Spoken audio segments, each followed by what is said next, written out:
Hello and welcome back. आज हम महादेवी वर्मा जी की बहुत ही प्रसिद्ध संस्मरण लेकर आए हैं। काफ़ी टचिंग है। आपको पता है महादेवी वर्मा एक कवियत्री हैं छायावादी काव्यधारा की, और उन्होंने रेखा चित्र और संस्मरण भी काफ़ी लिखे हैं, काफ़ी इंटरेस्टिंग लिखे हैं।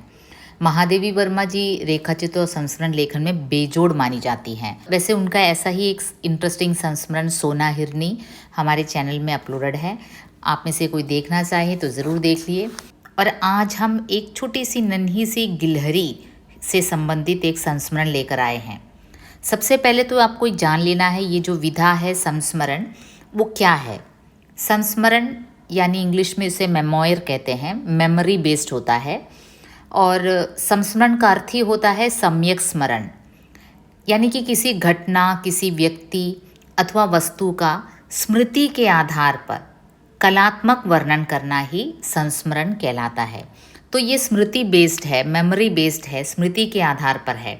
और यहाँ लेखक स्वयं अनुभव करता है, उसी का चित्रण करता है। और ये जो महादेवी वर्मा जी थी वे स्वयं बहुत से जीव जंतुओं का परिपालन करती थी। मतलब उनके घर में मोर थे, मतलब कि यहाँ तक कि मोर को भी उन्होंने पाला है। नीलकंठ मोर उनका एक काफ़ी फेमस संस्मरण है।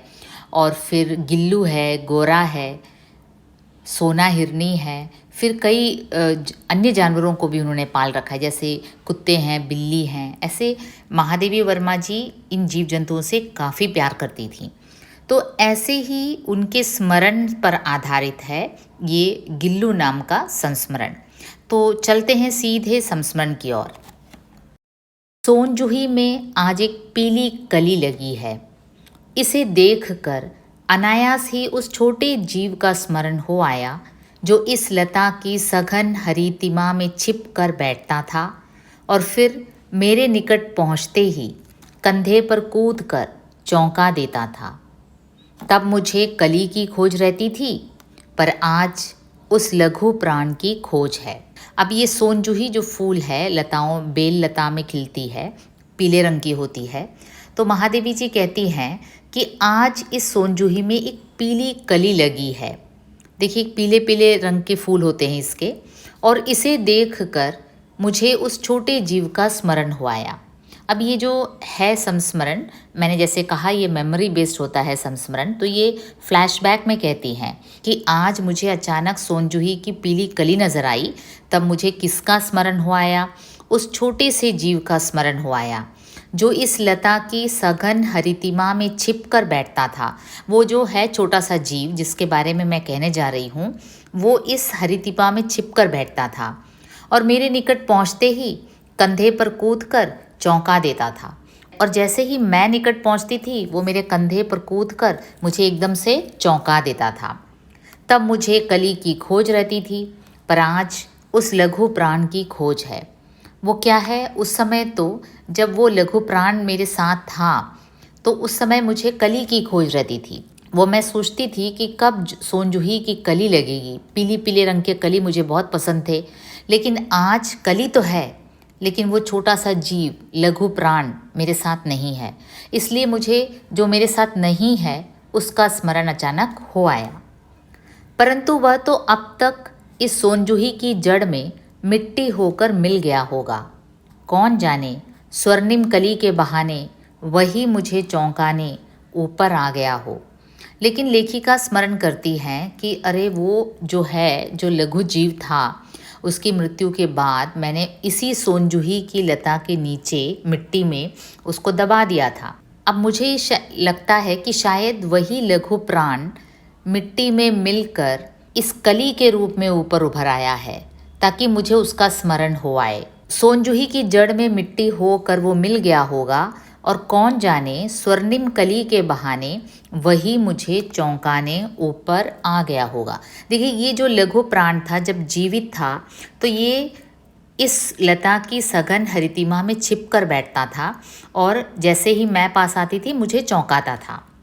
अब उसकी मृत्यु के बाद मैंने उसे इस सोनजूही के नीचे ही उसे दफना दिया था और आज शायद ये सोनजूही की पीली पीली कलियाँ मुझे उस छोटे से जीव का स्मरण कराती है। शायद वही जीव मुझे चौंकाने के लिए कली के रूप में पुनर्जन्म लेकर आया है, ऐसे मुझे लग रहा है।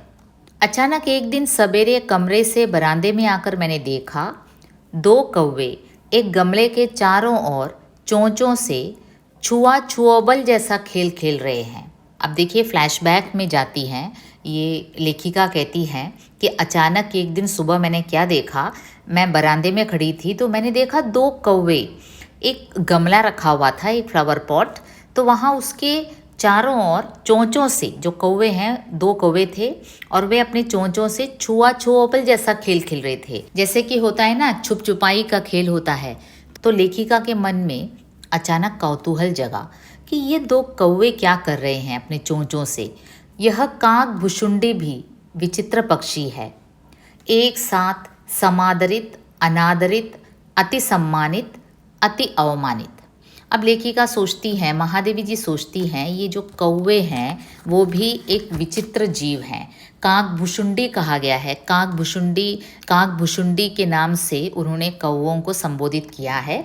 ये काक भुशुंडी रामायण का एक पात्र है जिनको एक ऋषि ने श्राप दे दिया था।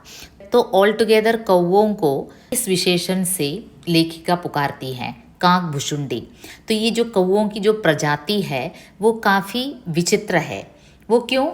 एक साथ ही समादरित, अनादरित, अति सम्मानित, अति अवमानित। अब देखिए ऐसा भी कभी होता है कि एक साथ ही उन्हें समादरित किया जाता है, काफ़ी आदर दिया जाता है, दूसरी तरफ उन्हें अवज्ञा की दृष्टि से देखा जाता है कौवों को, फिर उन्हें अति सम्मानित किया जाता है और दूसरी तरफ अवमानित भी किया जाता है। अब ऐसा क्यों है? कौवों को हम ऐसा क्यों करते हैं? हम कभी उसे ज़्यादा आदर देते हैं, ज़्यादा रिस्पेक्ट देते हैं, तो कभी उसे इतना इंसल्ट कर देते हैं कि कहना नहीं। अब उसके बारे में लेखिका आगे कहती हैं, हमारे बेचारे पुरखे न गरुड़ के रूप में आ सकते हैं, न मयूर के, न हंस के। हमारे जो पुरखे हैं, जो हम देते हैं ना मृत्यु के बाद, हमारे पुरखों के लिए जब उनकी मृत्यु के बाद हम पूजा पाठ करते हैं तो फिर उनके लिए जो भोजन तैयार करते हैं, तो हमारे हिंदू फिलॉसफी में हम क्या कहते हैं कि वो कौवों के रूप में आते हैं। और लेखिका कहती हैं इतने सारे पक्षी तो हैं जो काफ़ी सम्मानित हैं, जैसे गरुड़ है, मयूर है, इतना सुंदर मयूर है, हंस है, मतलब कि काफ़ी सुंदर सुंदर पक्षियाँ हैं भाई। लेकिन उन सब के होते हमारे पुरखों की आत्मा किस रूप में आती है? कौवों के रूप में। उन्हें पितर पक्ष में हमसे कुछ पाने के लिए काक बनकर ही अवतीर्ण होना पड़ता है। देखिए काक बनकर उन्हें अवतीर्ण होना पड़ता है, कौवे का रूप धारण करके ही हमारे पितर पक्ष, हमारे पूर्वज मृत्यु के बाद हमारे पास आते हैं। तो हुआ ना समादरित, मतलब कि सम्मान की बात है, अति सम्मान की बात है कौवों को। इतना ही नहीं, हमारे दूरस्थ प्रियजनों को भी अपने आने का मधु संदेश इसके कर्कश स्वर में ही देना पड़ता है। अब देखिए एक और बात है, एक और मानना है हमारे समाज में कि अगर कौवा बोल रहा हो काँव काँव हमारे द्वार में बैठकर, तो कोई हमारे प्रियजन आने वाले हैं, ऐसा हमारा मानना है। ऐसे कई अंधविश्वास हैं हमारे बीच में, जैसे कोई कहता है कि काली बिल्ली ने रास्ते काट लिया तो मुश्किल हो गया, गजब हो गया। तो इस प्रकार कौवा का काँव काँव करना हम मानते हैं कि कोई आने वाला है हमारे घर में, हमारे प्रियजन आने वाले हैं। तो इससे क्या होता है, कौवा समादरित हो जाता है, उसे सम्मान की बात होती है। और दूसरी ओर हम कौवा और काँव काँव करने को अवमानता के अर्थ में ही प्रयुक्त करते हैं। अब दूसरी तरफ अगर कोई चाँ चाँ करता रहता है, कोई ज़्यादा ही बात करता है, तो हम कहते हैं कि क्या कौवे की तरह काँव काँव करते जा रहा है, क्योंकि हमने देखा है ना कौवा हमेशा काँव काँव करता रहता है। तो उस समय क्या करते हैं, हम कौवों को अपमानित करते हैं कि क्या कौवे जैसे काँव काँव हमेशा लगा रहता है। तो मेरे काक पुराण के विवेचन में अचानक बाधा आ पड़ी, क्योंकि गमले और दीवार की संधि में छिपे एक छोटे से जीव पर मेरी दृष्टि रुक गई। अब देखिए मैं इन 2 कौवों की छुआछोल देखकर मेरे मन में अचानक काक पुराण आ गया। मैं कौवों के बारे में सोचने लगी कि वो इतने आदरित हैं, इतने सम्मानित हैं और साथ ही अनादरित भी हैं। लेकिन अचानक मेरे काक पुराण के विवेचन में एक बाधा आ पड़ी। वो क्या है कि गमले और दीवार की संधि में छिपे एक छोटे से जीव पर मेरी दृष्टि रुक गई। अचानक मेरी दृष्टि गई एक छोटे से जीव पर जो गमले और दीवार के बीच पड़ा हुआ था। निकट जाकर देखा गिलहरी का एक छोटा सा बच्चा। निकट जाकर देखा गिलहरी का एक छोटा सा बच्चा है जो संभवतः घोंसले से गिर पड़ा है और अब कौवे जिसमें सुलभ आहार खोज रहे हैं। अब मैंने पास जाकर देखा तो गमले और दीवार के बीच एक छोटा सा गिलहरी का बच्चा पड़ा हुआ है। हो सकता है ऊपर घोंसले से नीचे गिर गया होगा। और अब कौवे क्या कर रहे हैं, इसमें सुलभ आहार खोज रहे हैं। अब कौवों का मन होता है कि खा लें इस गिलहरी को। छोटा सा गिलहरी का बच्चा है, असहाय है, भाग नहीं सकता। काकद्वय की चोंचों के 2 घाव उस लघु प्राण के लिए बहुत थे, अतः वह निश्चेष्ट सा गमले से चिपका पड़ा था। अब देखिए जो 2 कौवे थे उन्होंने अपनी चोंच मार दी थी उस गिलहरी पर, उस गिलहरी के बच्चे पर, और उस लघु प्राण के लिए उन 2 घावों का होना ही काफ़ी था, मतलब कि आहत होने के लिए काफ़ी था। गिलहरी का बच्चा आप जानते हैं बहुत छोटा होता है, कोमल होता है, एकदम से डेलिकेट होता है, और 2 कौवों की चोंच पड़ गई तो उसका बचना मुश्किल हो जाता है। सबने कहा कौवे की चोंच का घाव लगने के बाद यह बच नहीं सकता, अतः इसे ऐसे ही रहने दिया जावे। अब जब लेखिका ने इस गिलहरी के बच्चे को उठाया, उसकी सेवा करनी चाहिए, तब जो घर वाले थे सभी ने कहा देखो कौवे की चोंच पड़ी है, अब इसका बचना नामुमकिन है, इसे यहीं रहने दो। मतलब कि ये बेचारा मर जाएगा, इसका जीवित रहना मुमकिन नहीं है, क्योंकि इतना लघु प्राण है एक तो, ऊपर से कौवों की चोंच पड़ी है। परंतु मन नहीं माना, उसे हौले से उठाकर अपने कमरे में लाई, फिर रुई से रक्त पोंछकर घावों पर पेंसिलिन का मरहम लगाया। अब लेखिका का हृदय जीव जंतुओं के प्रति काफ़ी कोमल था, वो छोड़ नहीं सकती थी उस गिलहरी को, चाहे सभी ने कहा कि वो जीवित नहीं रहेगा। लेखिका का मन नहीं माना, महादेवी जी ने उसे उठाया, उसे हौले से उठाकर, हौले यानी काफ़ी धीमे से उठाया और अपने कमरे में ले आई। रुई से रक्त पोंछकर घावों पर पेंसिलिन का मरहम लगाया, मतलब कि जो फर्स्ट एड था वो दे दिया। रुई की पतली बत्ती दूध में भिगोकर जैसे तैसे उसके नन्हे से मुंह में लगाई, पर मुंह खुल न सका और दूध की बूंदें दोनों ओर ढुलक गई। अब देखिए इतना छोटा सा बच्चा है, इसके लिए क्या था, रुई में जो कॉटन होता है उसमें दूध, जो रुई है उसे दूध में भिगोकर धीरे धीरे उस नन्हे से मुंह में लगाना शुरू किया, पर मुंह क्या था, खुल ही नहीं रहा था और दूध की बूंदें दोनों ओर ढुलक गई। कई घंटों के उपचार के उपरांत उसके मुंह में एक बूंद पानी टपकाया जा सका। देखिए कितनी पेशेंस थी महादेवी जी में कि घंटों लग गया, एक बूंद पानी उस गिलहरी के बच्चे के मुंह में तब जाकर गया, मतलब कि घंटों लग गए एक बूंद पानी गिलहरी के मुंह में जाने के लिए। तीसरे दिन वह इतना अच्छा और आश्वस्त हो गया कि मेरी उंगली अपने 2 नन्हे पंजों से पकड़कर नीले कांच के मोतियों जैसी आँखों से इधर उधर देखने लगा। अब इतनी अच्छे से देखभाल की महादेवी जी ने कि तीसरे दिन वह गिलहरी का बच्चा एकदम अच्छा और आश्वस्त हो गया और उनकी उंगली पकड़ने लगा अपने 2 नन्हे पंजों से और उसके नीले कांच के मोतियों जैसी आँखों से इधर उधर देखने लगा। एकदम कांच जैसी आँखें थीं उसकी। 3-4 मास में उसके स्निग्ध रोएं, झब्बेदार पूंछ और चंचल चमकीली आँखें सबको विस्मित करने लगी। अब 3-4 महीने हो गए तो वो गिलहरी एकदम स्वस्थ हो गया, उसकी रोएं एकदम स्निग्ध हो गई, एकदम कोमल सॉफ्ट, और झब्बेदार पूंछ एकदम से एकदम प्लफ़ी, जो टेल था उसका पूंछ वो एकदम प्लफ़ी था, और चंचल चमकीली आँखें सबको विस्मित करने लगी, एकदम चंचल आँखें। हमने उसकी जातिवाचक संज्ञा को व्यक्तिवाचक का रूप दे दिया और इस प्रकार हम उसे गिल्लू कहकर बुलाने लगे। अब देखिए गिलहरी के पूरे जाति को हम क्या कहते हैं, गिलहरी कहते हैं, वो उसकी जातिवाचक संज्ञा है, कॉमन नाउन है। हम सभी गिलहरी को गिलहरी कहते हैं। हमने क्या किया, उस जातिवाचक संज्ञा को व्यक्तिवाचक बना दिया, मतलब कि गिलहरी से ही हमने उसका नाम रख दिया गिल्लू। मैंने फूल रखने की एक हल्की डलिया में रुई बिछाकर उसे तार से खिड़की पर लटका दिया। अब देखिए गिलहरी के लिए कैसा सेटअप किया है इन्होंने।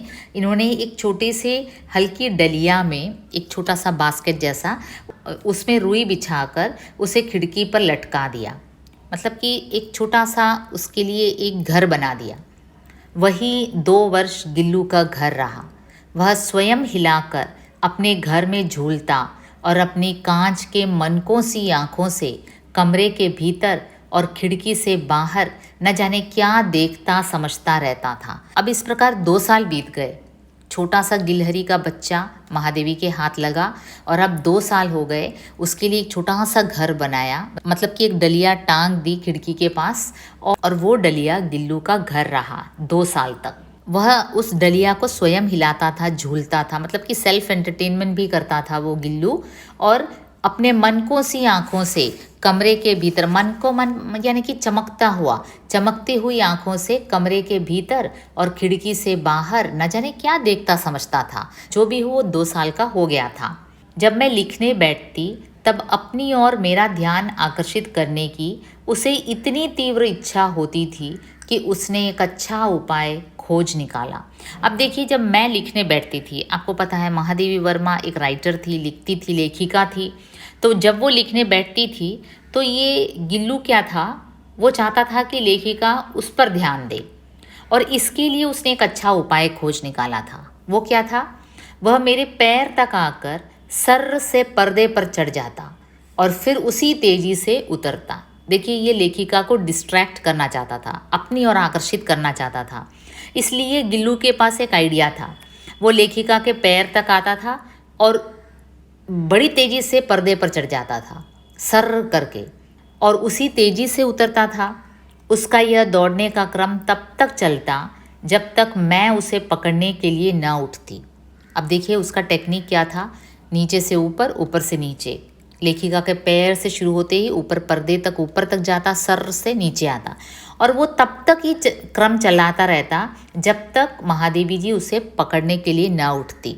मतलब कि लेखिका जब लिखने बैठती तो गिल्लू का मन होता कि वो महादेवी जी उसकी ओर ध्यान दे, लेखन की ओर नहीं। कभी मैं गिल्लू को पकड़कर एक लंबे लिफाफे में इस प्रकार रख देती कि उसके अगले 2 पंजों और सिर के अतिरिक्त सारा लघु गात लिफाफे के भीतर बंद रहता। अब लेखिका की भी कुछ टेक्निक्स थे। कभी कभी ऐसा होता था कि जो लंबा लिफाफा होता है ना, जो एनवेलप, उसमें गिल्लू को पकड़कर अंदर रख देती। गिलहरी तो छोटी सी होती है तो उसके अंदर रख देती। और कभी कभार ऐसा होता था कि गिल्लू के 2 पंजे और सिर केवल बाहर दिखाई देते, बाकी पूरा लघु गात यानी शरीर, बाकी पूरा का पूरा लघु शरीर लिफाफे के भीतर होता। इस अद्भुत स्थिति में कभी कभी घंटों मेज पर दीवार के सहारे खड़ा रहकर वह अपनी चमकीली आँखों से मेरा कार्यकलाप देखा करता। अब देखिए गिल्लू को भी ये आदत हो गई थी लिफाफे के अंदर रहने की। आराम से रहता था लिफाफे के अंदर, घंटों रहता था और वहीं खड़ा होकर अपनी चमकीली आँखों से महादेवी जी के कार्यकलाप देखा करता। मतलब वो झट से लिफाफे के अंदर से निकलता नहीं था, उसे भी वो शायद पसंद था। भूख लगने पर चिक चिक करके मानो यह मुझे सूचना देता और काजू या बिस्किट मिल जाने पर उसी स्थिति में लिफाफे से बाहर वाले पंजों से पकड़कर उसे कुतरता रहता। अब जब उसे भूख लगती तो वो चिक चिक साउंड करता। गिलहरी की साउंड होती है ऐसे चिक चिक, और वो मानो सूचना दे रहा है कि देखो मुझे भूख लगी है। और काजू या बिस्किट मिल जाने पर उसी स्थिति में लिफाफे से बाहर वाले पंजों से पकड़कर उसे कुतरता रहता। मतलब कि लिफाफे से बाहर भी नहीं आता, आराम से उस एनवेलप के अंदर ही रहकर अपने पंजों से बिस्किट या काजू कुतर कुतर कर खाता। फिर गिल्लू के जीवन का प्रथम वसंत आया। नीम चमेली की गंध मेरे कमरे में हौले हौले आने लगी। बाहर की गिलहरियाँ खिड़की की जाली के पास आकर चिक चिक करके न जाने क्या कहने लगी। अब देखिए वसंत ऋतु आई और ये गिल्लू जो है धीरे धीरे बड़ा हो रहा था और बाहर की जो गिलहरियाँ हैं वो खिड़की की जाली के पास आकर चिक चिक करके मानो गिल्लू को आकर्षित करने लगी। गिल्लू को जाली के पास बैठकर अपनेपन से बाहर झांकते देखकर मुझे लगा कि इसे मुक्त करना आवश्यक है। अब देखिए 2 साल तक तो मेरे कमरे में ही, महादेवी जी के कमरे में ही रहा गिल्लू। बाहर दूसरी गिलहरियों से उसका संपर्क नहीं था। अब जब महादेवी जी ने देखा कि बाहर की गिलहरियों की ओर काफ़ी कौतूहलपूर्वक गिल्लू देख रहा है, तो तब महादेवी जी को लगा कि इसे भी मुक्त कर देना चाहिए, क्योंकि आखिर अपनी प्रजाति से जा मिलने की इच्छा हर एक को होती है। मैंने कीलें निकालकर जाली का एक कोना खोल दिया और इस मार्ग से गिल्लू ने बाहर जाने पर सचमुच ही मुक्ति की सांस ली। अब खिड़की में जो जाला लगा था उसके कीलें हटाकर महादेवी जी ने एक छोटा सा कोना खोल दिया ताकि गिल्लू बाहर जा सके, और वो सचमुच ही बाहर जाकर मुक्ति की सांस लेने लगा। मतलब कि स्वतंत्रता कौन नहीं चाहता, तो फिर हर एक जीव चाहता है। तो फिर गिल्लू भी काफ़ी खुश हुआ बाहर जाकर, क्योंकि बाहर क्या है, वो पेड़ों पर कूद सकता है, अपने अन्य गिलहरी मित्रों से मिल सकता है। इतने छोटे जीव को घर में पले कुत्ते बिल्लियों से बचाना भी एक समस्या ही थी। अब देखिए महादेवी जी के घर में कुत्ते बिल्ली सभी जानवर थे। अब इनसे हमेशा गिल्लू को बचाए रखना भी एक मुश्किल भरा काम था। तो महादेवी को लगा कि एक कोना अगर खोल दिया जाए खिड़की का, तो ये आराम से बाहर पेड़ों पर चढ़ सकता है, और पेड़ों पर तो कुत्ते बिल्लियों का डर नहीं रहता। आवश्यक कागज पत्रों के कारण मेरे बाहर जाने पर कमरा बंद ही रहता है। मेरे कॉलेज से लौटने पर जैसे ही कमरा खोला गया और मैंने भीतर पैर रखा, वैसे ही गिल्लू अपने जाली के द्वार से भीतर आकर मेरे पैर से सिर और सिर से पैर तक दौड़ लगाने लगा। तब से यह नित्य का क्रम हो गया। अब देखिए जाला खोल दिया गया खिड़की का, गिल्लू को बाहर जाने की स्वतंत्रता दी गई। तब महादेवी जी को क्या लगा कि वो अपने मित्रों के साथ जा मिला है, अब मुझे शायद भूल जाएगा, क्योंकि वो मैच्योर हो गया है, गिलहरी है। लेकिन हुआ क्या, जैसे ही महादेवी जी ने अपना कमरा खोला, वो कॉलेज जाती थी सुबह, और शाम को जैसे ही वो अंदर आई तो क्या देखती है कि गिल्लू अपने मित्रों को छोड़कर उस जाले से वापस कमरे में आता है और महादेवी जी के पैर से लेकर सर तक, सर ऊपर नीचे दौड़ लगाता है। तब से यह नित्य का क्रम हो गया, रोज़ ऐसा होता था। मतलब कि उसे लगाव था महादेवी से। मेरे कमरे से बाहर जाने पर यह भी खिड़की की खुली जाली की राह बाहर चला जाता और दिन भर गिलहरियों के झुंड का नेता बना हर डाल पर उछलता कूदता रहता, और ठीक 4 बजे वह खिड़की से भीतर आकर झूले में झूलने लगता। अब ये इसका डेली का टाइम टेबल बन गया। जैसे ही महादेवी जी कॉलेज जाती, कमरा बंद करके ये भी खिड़की से बाहर खो लेता, अपने मित्रों से मिल लेता, उनका नेता बना फिरता। पता नहीं कैसे इस छोटे से जीव को ये पता रहता। शाम को 4 बजे जैसे ही लेखिका वापस आती, ये भी खिड़की के अंदर आ जाता। ये भी खिड़की के उस कोने से, खुले हुए कोने से अंदर कमरे में प्रवेश करता और झूला झूलने लगता। मुझे चौंकाने की इच्छा उसमें न जाने कब और कैसे उत्पन्न हो गई थी। कभी फूलदान के फूलों में छिप जाता, कभी पर्दे की चुन्नट में, और कभी सोनजूही की पत्तियों में। अब देखिए वो मुझे हमेशा चौंकाता था, और मुझे चौंकाने के लिए वो क्या क्या करता था। कभी फूलदान के फूलों में छिप जाता, जो फूलदान होता है ना, फ्लावर वेस, उसके फूलों के नीचे, छोटा सा तो है गिलहरी, फूलों के बीच में छिप जाता। कभी पर्दे की चुन्नट में छिप जाता, तो कभी सोनजूही की पत्तियों में ही छिप जाता। मेरे पास बहुत से पशु पक्षी हैं और उनका मुझसे लगाव भी कम नहीं है, परंतु उनमें से किसी को मेरे साथ मेरी थाली में खाने की हिम्मत हुई है, ऐसा मुझे स्मरण नहीं आता।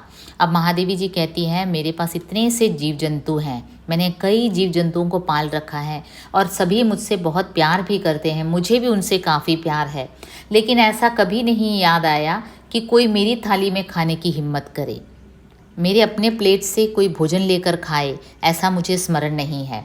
गिल्लू इनमें अपवाद था। मैं जैसे ही खाने के कमरे में पहुंचती, वह खिड़की से निकलकर आंगन की दीवार, बरामदा पार करके मेज पर पहुंच जाता और मेरी थाली में बैठ जाना चाहता। बड़ी कठिनाई से मैंने उसे थाली के पास बैठना सिखाया, जहां बैठकर वह मेरी थाली में से एक एक चावल उठाकर बड़ी सफाई से खाता रहता। देखो गिलहरी अक्सर हम में से कोई पालता नहीं है, बहुत रेयर होता है गिलहरी को पालना। अब देखिए गिलहरी क्या करता है, जैसे ही महादेवी जी खाना खाने बैठती हैं, ये मेज पर चढ़ जाता है और महादेवी जी के प्लेट के अंदर बैठने की कोशिश करता है।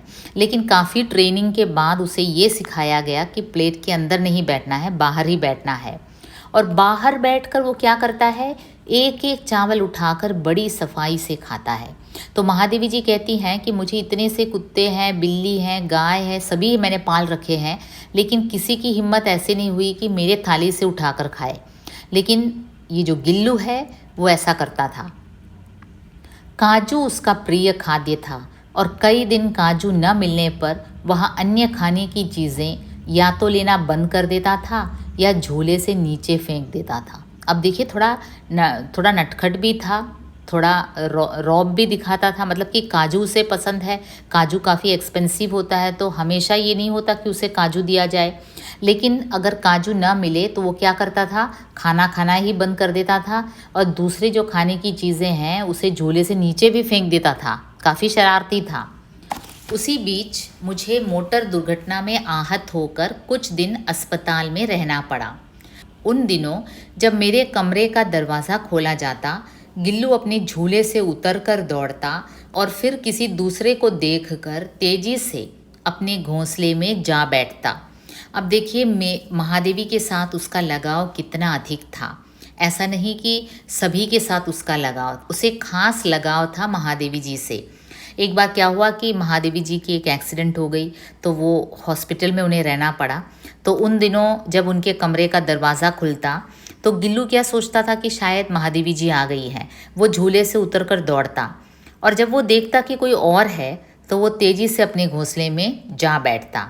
सब उसे काजू दे जाते, परंतु अस्पताल से लौटकर जब मैंने उसके झूले की सफाई की तो उसमें काजू भरे मिले, जिनसे ज्ञात होता था कि वह उन दिनों अपना प्रिय खाद्य कितना कम खाता रहा।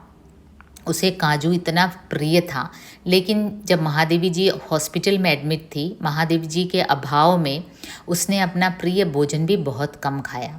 महादेवी जी जब हॉस्पिटल से डिस्चार्ज होकर आई, तब जब उसके झूले की सफाई की तब वहाँ काजू पड़े मिले। तो इसका मतलब है कि प्रिय महादेवी के अभाव में गिल्लू एकदम उदास था। देखिए गिलहरी के मन में भी ये जो प्रेम की भावना है, विरह की वेदना है, ये सब गिलहरी के मन में भी होता है।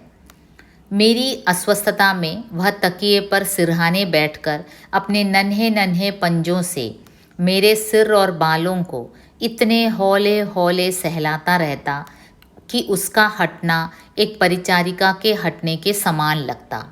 अब देखिए ये तो एकदम अद्भुत है। जब ये कभी बीमार पड़ती थी, महादेवी जी बिस्तर पर लेटी हुई थी बीमार होकर, तो तकिए पर सिरहाने बैठता था गिल्लू और अपने नन्हे नन्हे पंजों से उनके सिर और बालों को हौले हौले, हौले हौले मीन्स धीरे धीरे, काफ़ी डेलिकेटली उन्हें सहलाता था। और अगर गिल्लू वहाँ से हट जाता था तो लेखिका को कैसे लगता था, मानो कोई एक परिचारिका हट गई है, मतलब कि कोई काफ़ी प्रिय अपने पास से दूर हट गया हो। तो गिलहरी के मन में भी ऐसी संवेदनाएं हैं, ये इस संस्मरण को पढ़कर ही हमें मालूम होता है। गर्मियों में जब मैं दोपहर में काम करती रहती तो गिल्लू न बाहर जाता न अपने झूले में बैठता। उसने मेरे निकट रहने के साथ गर्मी से बचने का सर्वथा नया उपाय खोज निकाला था। वह मेरे पास रखी सुराही पर लेट जाता और इस प्रकार समीप भी रहता और ठंडक में भी रहता। अब देखिए गर्मी जब बहुत ज़्यादा होती थी, तो दोपहर में तो ज़्यादा ही होती है गर्मी, तो गिल्लू बाहर नहीं जाता था, वो अपने झूले में भी नहीं बैठता था। बस मेरे निकट रहने के साथ उसने एक नया टेक्निक खोज निकाला था। वो क्या है, वहाँ एक बड़ी सी सुराही रखी थी लेखिका के पास ही। सुराही यानी जो हम मटका होता है ना, जो पानी रखते हैं, तो उसमें ठंडक होती है, मिट्टी का बना होता है सुराही। तो उस ठंडक को पाने के लिए गिल्लू ने एक नया उपाय सोच निकाला कि उस सुराही पर लेट जाता। वो क्या है, वो उस सुराही पर लेट जाता और इस प्रकार लेखिका के पास भी रहता, साथ ही उसे ठंडक भी मिलती। गिलहरियों के जीवन की अवधि 2 वर्ष से अधिक नहीं होती, अतः गिल्लू की जीवन यात्रा का अंत आ ही गया। अब देखिए गिलहरियों का जो लाइफ स्पैन है वो 2 साल करीब ही होता है। तो 2 साल तो हो गए और अब नेचुरली क्या था कि गिल्लू का अंत होना ही था। दिन भर उसने न कुछ खाया न बाहर गया। रात में अंत की यातना में भी वह मेरी वही उंगली पकड़कर मेरे बिस्तर पर आया और ठंडे पंजों से मेरी उंगली पकड़कर हाथ से चिपक गया, जिसे उसने अपने बचपन की मरणासन्न स्थिति में पकड़ा था। अब देखिए कितना टचिंग है। अपने अंतिम दिन में वो महादेवी जी के उंगलियों को पकड़कर हाथ से चिपक गया, जिसे उसने अपने बचपन की मरणासन स्थिति में पकड़ा था। बचपन में भी उसने महादेवी जी की उंगलियों को पकड़ा था। जैसे ही एक बूंद पानी उसके मुंह में गया और उसमें थोड़ी सी जीवन आई, तो उसने अपने जीवनदाता महादेवी जी की उंगली को पकड़ा था।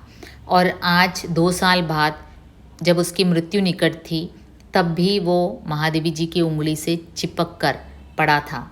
पंजे इतने ठंडे हो रहे थे कि मैंने जाग कर हीटर जलाया और उसे उष्णता देने का प्रयत्न किया, परंतु प्रभात की प्रथम किरण के स्पर्श के साथ ही वह किसी और जीवन में जागने के लिए सो गया। उसके हाथ इतने ठंडे होने लगे, मतलब कि वो एकदम मरने ही वाला था। तब महादेवी जी ने हीटर ऑन किया था कि ताकि उसे थोड़ी सी राहत मिले। लेकिन मृत्यु को भला कौन रोक सकता है। प्रभात की प्रथम किरण के स्पर्श के साथ ही वह किसी और जीवन में जागने के लिए सो गया। उसकी मृत्यु हो गई।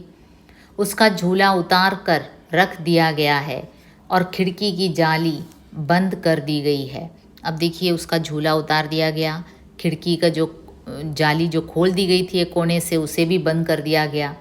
परंतु गिलहरियों की नई पीढ़ी जाली के उस पार चिक चिक करती ही रहती है और सोनजूही पर वसंत आता ही रहता है। लेकिन प्रकृति का जो क्रम है वो तो चलता ही रहता है। सोनजूही पर वसंत आ रहा है, नई पीढ़ी की गिलहरियाँ उस पर चिक चिक कर रही हैं, लेकिन महादेवी जी की जो प्रिय गिलहरी गिल्लू थी वो तो स्मरणों में लीन हो गया। सोनजूही की लता के नीचे गिल्लू को समाधि दी गई है, इसलिए भी कि उसे वह लता सबसे अधिक प्रिय थी, इसलिए भी कि उस लघु गाथ का किसी वासंती दिन जूही के पीताब छोटे फूल में खिल जाने का विश्वास मुझे संतोष देता है। अब गिल्लू की मृत्यु के बाद उसकी समाधि महादेवी जी ने उचित समझा कि सोनजूही की लता के नीचे ही की जाए। सोनजूही के लता के नीचे की मिट्टी में ही गिल्लू को दफनाया गया। वो इसलिए कि महादेवी जी को लगा कि वो लता उसे सबसे अधिक प्रिय थी, क्योंकि सोनजूही की लता में वो हमेशा चढ़ता था, उसके हरितिमा में छिपकर मुझे चौंकाता था। इसलिए भी कि उस लघु गाथ का किसी वासंती दिन जूही के पीताब छोटे फूल में खिल जाने का विश्वास मुझे संतोष देता है। इसलिए भी कि कवियत्री को लगता था कि एक न एक दिन ये जो गिल्लू है, मेरा प्रिय गिल्लू, जो मेरी बीमारी की अवस्था में मुझे हौले हौले सहलाता था, जो मेरी थाली से खाने का ज़रूरत करता था, जो मुझे अपनी ओर आकर्षित करने के लिए नीचे से ऊपर पर्दे पर चढ़कर नीचे आता था, तो उनके मन में हुआ कि ऐसा जो गिल्लू है वो पुनर्जन्म लेकर सोनजूही के फूल नीले फूलों की तरह फिर खिल उठेगा। और वैसे भी सोनजूही की लता उसे सबसे अधिक प्रिय थी, इसलिए सोनजूही की लता के बेल के नीचे ही उसे दफना दिया गया। और देखिए आज जब कली के रूप में सोनजूही खिल आई है, आज जब सोनजूही में एक पीली कली लगी है, उसे देखकर अनायास ही उस छोटे जीव का स्मरण हो आया जो इस लता की सघन हरितिमा में छिप कर बैठता था और जो उनके निकट पहुँचते ही कंधे पर कूद कर उन्हें चौंका देता था। उस समय महादेवी जी को कली की खोज रहती थी, लेकिन आज गिल्लू के अभाव में उस लघु प्राण की खोज है।